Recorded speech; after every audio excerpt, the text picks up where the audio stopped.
Bonjour à tous dans la galerie des e-catalogues web. Cette vidéo est le premier d'une série de 3 visant à vous donner des trucs et astuces pour bâtir votre propre catalogue en ligne.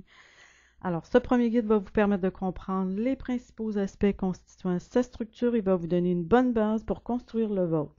Alors, nous regarderons ensemble 3 entreprises à travers 2 des aspects les plus importants pour rentabiliser vos produits et services, les pages design et les pages produits. Alors, commençons tout d'abord par les pages design.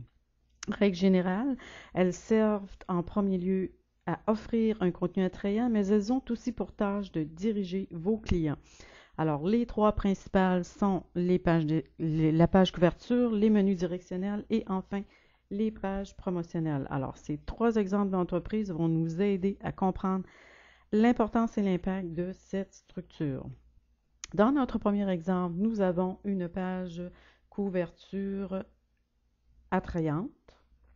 Alors, un design attirant, recherché le plus possible. Alors, et des incitatifs. Dans ce cas-ci, un tirage d'une semaine de vacances de rêve. Et en fait, on couvre 3 grands thèmes généraux. Alors, à l'intérieur desquels le client trouvera sûrement réponse à ses attentes. Alors, nos menus directionnels couvrent effectivement nos 3 grands thèmes et sont à leur tour redivisés en sections. Enfin, notre page promotionnelle, notre fameux tirage le plus attrayant possible et un lien direct vers le site de l'entreprise pour y participer et faire des achats. Notre deuxième exemple, nous avons une page de couverture attrayante. Alors, on offre des incitatifs, des spéciaux, des cadeaux, des thèmes généraux, des couleurs, les tendances, le blog. Alors, dans ce cas-ci aussi, Collection Franco, une entreprise non connue du grand public. Alors, l'entreprise cherche à se présenter, à inspirer confiance, à donner ses objectifs. Cette entreprise donne également un menu informatif. Elle possède plus de 350 produits, alors un certain ordre est nécessaire. Alors, elle indique à ses clients qu'elle va répertorier ses produits par couleur, par ordre croissant de prix et nous mentionne une collection spéciale. Alors, le client est amené à faire un choix de couleur. Dans ce cas-ci, advenant le cas qu'il choisisse le mauve. Alors, il arrive effectivement dans un sous-menu où la couleur prédominante est le mauve et toujours nos incitatifs à vouloir continuer, les splendides, des prix super. Et enfin, la page promotionnelle, en fait, qui indique que l'entreprise fête l'ouverture de sa boutique et donne un cadeau à tous les clients qui se rendront sur son site. Notre troisième exemple, une page couverture attrayante. Dans ce cas-ci, notre client vend de l'expertise. Alors, l'incitatif est des conseils et des astuces, un tirage, un coupon rabais à l'intérieur du catalogue et on mentionne des prix intéressants. Le client vendant de l'expertise, il doit donc effectivement inspirer confiance à ses clients et pour ce faire, il inclut une page de présentation où il s'adresse directement à ses clients. Alors, on retrouve des grands thèmes avec des sous-catégories. On mentionne toujours le coupon rabais pour que le client continue sa lecture et notre page promotionnelle du coupon rabais.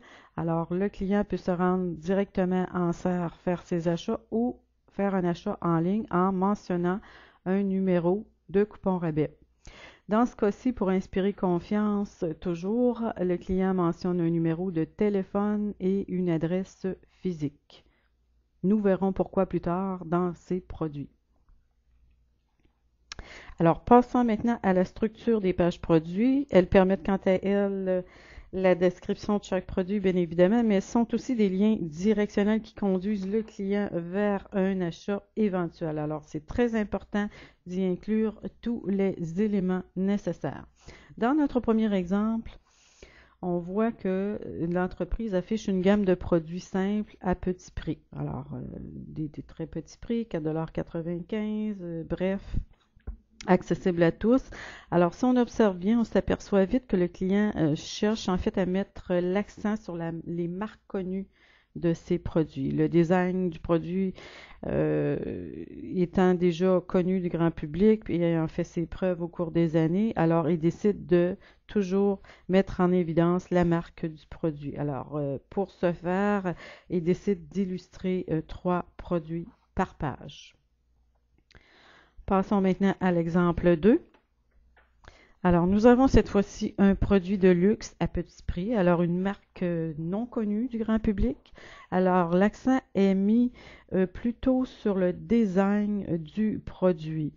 Alors, on ajoute des slogans à chaque page, mais on voit qu'après lecture du slogan, le regard se dirige directement vers le produit, le design du produit. Alors, on tente par tous les moyens de diriger le regard du client vers le produit en tant que tel. Alors, on inclut dans ce cas-ci un produit par page, un ensemble, et on voit que l'image couvre plus de 50% de la page. Alors, enfin, dans notre troisième et dernier exemple, alors nous avons un client qui cherche à vendre son expertise. Alors, le produit final qui est démontré sur les images n'est plus ni moins qu'anticipé. Les plants ne sont toujours pas là et les fleurs non plus. Alors, le client donne une brève description informative du produit, puis il va fournir le reste de son expertise après rachat si nécessaire, soit par une adresse physique ou un numéro de téléphone ou sur les emballages. Alors, pour pouvoir vendre avec si peu d'informations, il faut inspirer confiance. Alors, on a vu que c'était pourquoi, et dans ses pages design, il a mis une page présentation de l'entreprise et une page fermeture avec une adresse physique et un numéro de téléphone. Alors, cette tactique, dans ce cas-ci, génère un affichage de 6 produits par page. Alors, pour résumer, la structure d'un e-catalogue est une étape importante pour atteindre vos objectifs de vente et de rentabilité. Alors, on a pu constater que quel que soit le type d'entreprise, on retrouve toujours nos 2 principaux aspects, les pages design et les pages produits. Les pages design regroupent la page couverture, les menus directionnels et les pages promotionnelles. Quant aux pages produits, on a vu que les tactiques diffèrent quelque peu. On cherche avant tout à mettre soit en évidence le produit, la marque ou l'expertise. Alors, on a maintenant terminé en ce qui concerne la structure d'un e-catalogue web. Alors, on espère que cette vidéo vous incitera à inclure dans la construction du vôtre les principaux éléments pour rentabiliser votre investissement. Alors, nous vous invitons maintenant à visionner notre deuxième vidéo portant sur les formats des catalogues en ligne. Alors, merci de votre attention.